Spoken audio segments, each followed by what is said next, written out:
दोस्तों नमस्कार, मैं मनु पवार। आपको पता ही होगा कि साल 1973 में गढ़वाल विश्वविद्यालय की स्थापना कैसे हुई थी। गढ़वाल क्षेत्र में एक बड़ा जन आंदोलन हुआ था।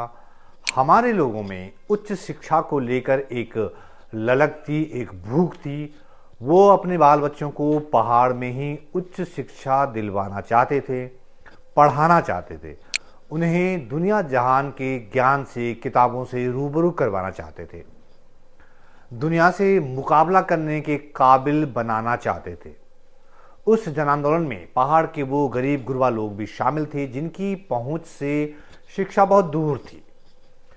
पिछली सदी के 70 के दशक के उस जन आंदोलन के दबाव में ही सरकार को श्रीनगर में गढ़वाल विश्वविद्यालय की स्थापना करनी पड़ी थी। आज इस बात को 5 दशक से भी ज्यादा हो गया है और हमें फक्र है कि हमसे पुरानी पीढ़ी ने शिक्षा की खातिर कामयाब लड़ाई लड़ी। दरअसल हमारे यहाँ पढ़ने लिखने का बड़ा कल्चर रहा है। हमारे यहाँ लोग किताबों और शिक्षा का मोल जानते हैं। किसे नहीं पता कि पहाड़ की मेधा ने देश दुनिया में अपना नाम रोशन किया है। और अब उलटवासी देखिए कि जो श्रीनगर ऐतिहासिक रूप से गढ़वाल का शैक्षिक सांस्कृतिक नगर रहा है, वहीं किताबों के दुश्मन पैदा हो गए हैं। उसी श्रीनगर में किताबों का मेला नहीं लगने दिया जा रहा है, और वो भी सत्ताधारी दल से जुड़े उस छात्र संगठन के दबाव में जिसके नाम में ही विद्यार्थी है, अखिल भारतीय विद्यार्थी परिषद। कहा जा रहा कि संगठन के लोगों ने स्थानीय प्रशासन पर दबाव बनाकर श्रीनगर के रामलीला मैदान में किताब कौतिक के आयोजन की अनुमति ही रद्द करवा दी और वहां उसी तारीख को अपना सम्मेलन रख दिया। शहर भर में किताब कौतिक के पोस्टरों के ऊपर विद्यार्थी एकत्रीकरण के अपने पोस्टर चस्पा कर दिए गए। ये पहले होना था HNB यूनिवर्सिटी सेंट्रल लाइब्रेरी के पास, उसका को organiser department of library science था।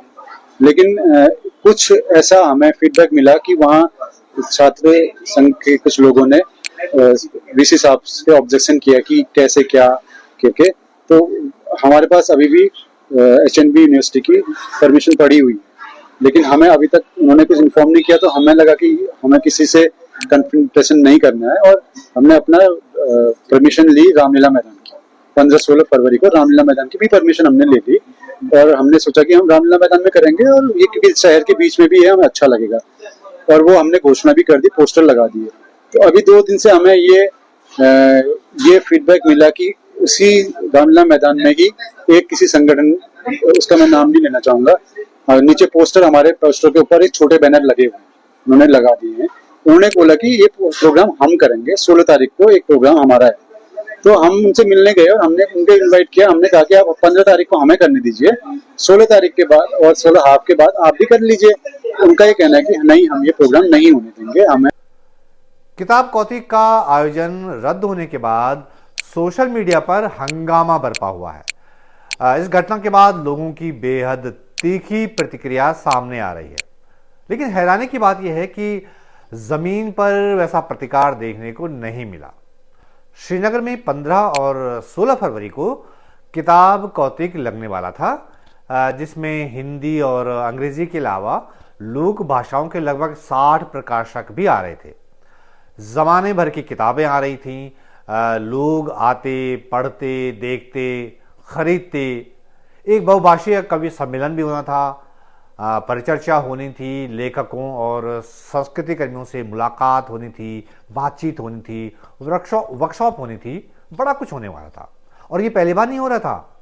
ये लोग इससे पहले उत्तराखंड की 12 अलग अलग जगहों पर सफलतापूर्वक ऐसा आयोजन कर चुके हैं और ये बहुत यूनिक आयोजन था। श्रीनगर वाला जो आयोजन था वो 13वां आयोजन होना था।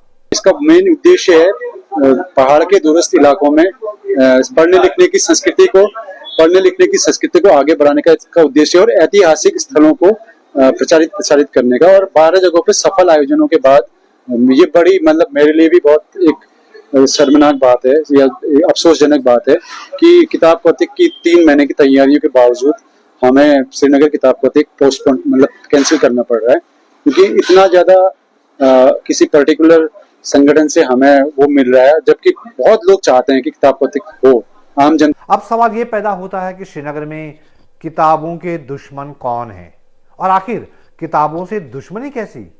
वो कौन है जिन्हें किताबों से खतरा महसूस हो रहा है?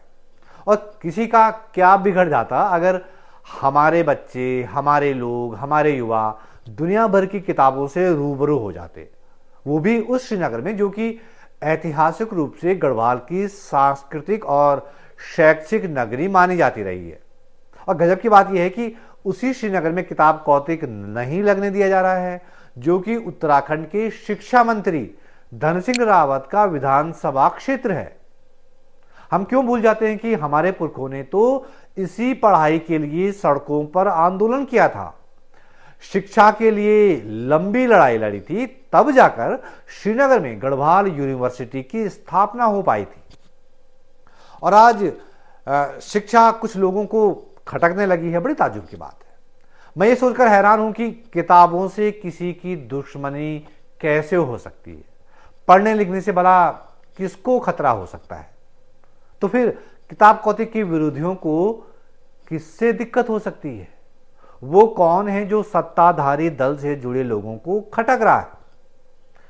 इधर उधर नजर घुमाई तो एक नाम सामने आता है और वो है उत्तराखंड की जन जन की आवाज लोक गायक नरेंद्र सिंह नेगी का, जो कि इस किताब कौतिक में विशिष्ट अतिथि के तौर पर शामिल होने जा रहे थे।